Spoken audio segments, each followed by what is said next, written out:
IndyCar on track on an oval. Oh, is that right? The only thing I've ever seen is, when they were running the Grand Prix here, while we were running the road course as well. And so I got to watch some of their practice laps in their race, but I've never seen one go in here at about 240. So I'm looking forward to watching practice here in a little bit. But yeah, to your point with the different paint schemes, I mean, there's some really cool things that we can mix together with. You look at what Team Penske is up here in Indy, but also what Shell and Pennzoil and some of these iconic paint schemes. And we've seen what Newgarden's been able to do up here the last couple of years with that Shell, the fade job. I don't know exactly what we're calling it, but that car has become an iconic paint scheme after what he's been able to do with it. So being able to run that in Daytona was special.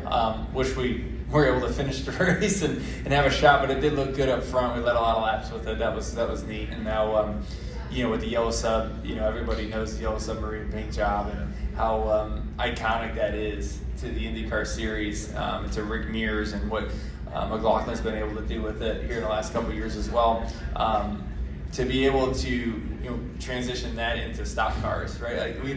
There's not many ways you can do that in such a seamlessly way that we're able to do at Penske, right? To be able to take the history of not only Pennzoil but Penske together and switching from IndyCar to NASCAR, pretty neat. And the fact that I get to be the guy to drive the car, also really cool. So the ultimate goal is there's a Pennzoil car in victory lane twice on Memorial Day. Hopefully we can make that happen. 100 mean to you when you were growing up in Connecticut? Is it something you paid attention to? Did you make sure you watched it? Or were you more interested in watching the 600? Yeah, I mean, naturally for me, I was always lured towards stock car racing. I enjoyed watching that. That was kind of the dream. But, the Indy 500 is one of those races, I said, it's the race, right? It's the most iconic race in the world. So you always watched it. And obviously I watch it much closer now than ever, considering, we have a big piece of it, right? As a employee of Team Penske. So, you obviously watch it, and it's a really big deal, right? I don't think there's a race bigger. But I'd say growing up, I was always thinking about stock cars, and I watched Coke 600 just as much. Not that I just watched one IndyCar race. I watched plenty of racing growing up. I watched all of them. I'm a race fan at heart. That part's never changed. I don't know how often you get over to the IndyCar side of the campus at Penske Racing in Mooresville, but when you go into the IndyCar shop and you see all those banners with the victory lane photos of the drivers, when you see those faces, do you just feel a sense of history of what that team has done? Yeah. There's a lot of pride as somebody that drives for Penske, because there's the history of the sport, and then there's the history of Penske, right? And they kind of coexist a little bit, but there's also kind of like you want your name up on that list as well, right? Whether it's Indy 500 champions or IndyCar champions, NASCAR champions, Daytona 500 champions, you want to be on that list, right? IMSA stuff as well. Like when you go down the list of drivers, they're the who's who, right? Like they are all Hall of Famers of some sort. And when you see your name on that, it's a pinch yourself kind of moment. Like it's like, this is pretty neat. Like I had a part of this, right? Like walking through the museum earlier, like you start to, they showed me all of Roger's rings that he has, not just from Indy, but he has a lot of his NASCAR ones in there, and he was showing me those. And it's like, that's cool. Like, oh, I won that race. I was part of that race. I was part of that. Like, it's kind of neat to see your stuff mixed in with all the, because you look back and, I'm sitting there talking with Rick Mears while I was in there, and it's just, it's amazing, right? Because what he's been able to do in his career, and him telling me about, his days of racing and how things translate over, and what he's done for Team Penske, and then you can coexist together. It's neat. Okay, go ahead, sir. You got the mic. I have two questions for you, Jerry. I suppose you talked already to your NASCAR colleague Kyle Larson, and he maybe informed you or told you what is driving an IndyCar. Are you hungry now yourself in long-term or short-term future to try the same way like Kyle? And I also suppose you have driven already IndyCar. Just what's the feeling is? Can you describe your feeling when you are in an open wheel car? You feel comfortable or not comfortable? I mean, I'm a bigger guy, so race cars and comfort don't go together very well.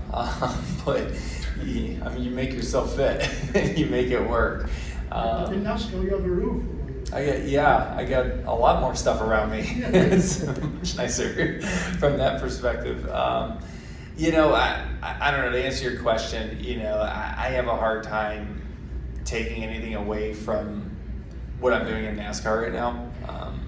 I feel like I have to focus really, really hard to be successful over there. I owe that to my team. I owe that to our partners.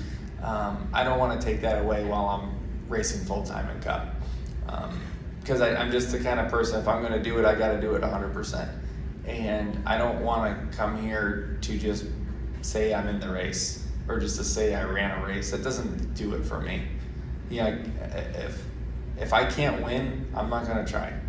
I want to make sure I put my 100% effort into whatever I'm doing. And if I'm running NASCAR full time and then I take a month coming up here back and forth and a lot of focus to be able to do this, I just don't think I can do it at the level that I feel like I need to be successful.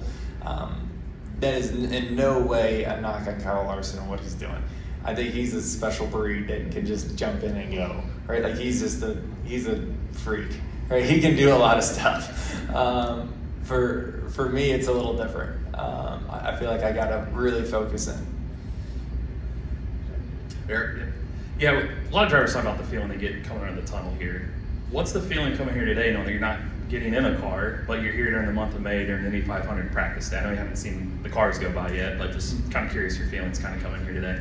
Well, it's different for me because I pull in here and I'm relaxed as can be. I got no pressure. I'm like, cool, show me around. This looks like fun, And it's funny, Joseph Newgarden came to the Daytona 500 and, we were talking almost exactly that, when he went down to Daytona. And it's like, it feels weird because you can feel the energy of what's about to happen, right? How big this race is and what it means to everybody that's involved. So you kind of, you can relate to some of the pressure, but you're on the other end of it saying, hey man, I'm just here for a good time. So it's a unique thing for me, right? Because I don't typically go to many races as a race fan. That doesn't happen very often. We race 38 times a year, and I'm the one, that needs to be 100% in. So when we come back here for the Brickyard, it's usually, the feeling driving through the tunnel is, a lot of pressure to succeed. You want to win this crown jewel event, right? This is one of the top 3 events that we have every year, in my opinion. And so you always want to check that off. We just talked about what it's like to be racing for Roger and doing that. So it's a lot different when you drive into a tunnel as a competitor versus a race fan. And as a 3-time Cup champion, what's it, and I don't know how close you've been to the cars yet, just what are your thoughts of this machinery? I know you kind of tinker with your kids' go-karts and toy cars, but what are your thoughts of an actual Indy car and kind of what they look like, what the kind of the engine that goes into it? Yeah, they're much different than what we're used to in stock car racing. And obviously I've seen plenty of Indy cars. They build them in our same shop. They build them, right over the same building, same roof. Right around the corner. Right over there. So I see them plenty and know enough about them. I will say that the original time I've seen it, the first time I saw it, I was like, these guys are crazy because it's so small and tight and everything's so compact. Everything is in a very tight area. Where stock car, you can imagine, there's a lot of room, right? There's a whole passenger side of the car that's not really used for anything. There's just a bunch of space where there's no extra space in an Indy car anywhere in there. But the part that's probably more fun for me is talking to the drivers and team members on car setup and racecraft. I like learning about that. How can I relate to what they're feeling? How can I relate to car setup stuff and what they do to make their cars fast? The little tricks, right? I like to know what those are. That's kind of the race geek inside of me that wants to know that stuff. Ever you sat in the car? That shop at all? You ever sit? I sat on one of his years ago, though. Gosh, I think it was when I first started driving for Penske. It was 13, 14 years ago now. Yeah, it was a long time. Yeah. It's been a while. Yeah. Yeah. How did you fit? Not good in that one. but yeah, could have been tight Elio's one. car, yeah. I forgot whose it was. I think it was Will's car, which still I'm quite a bit taller. Yeah.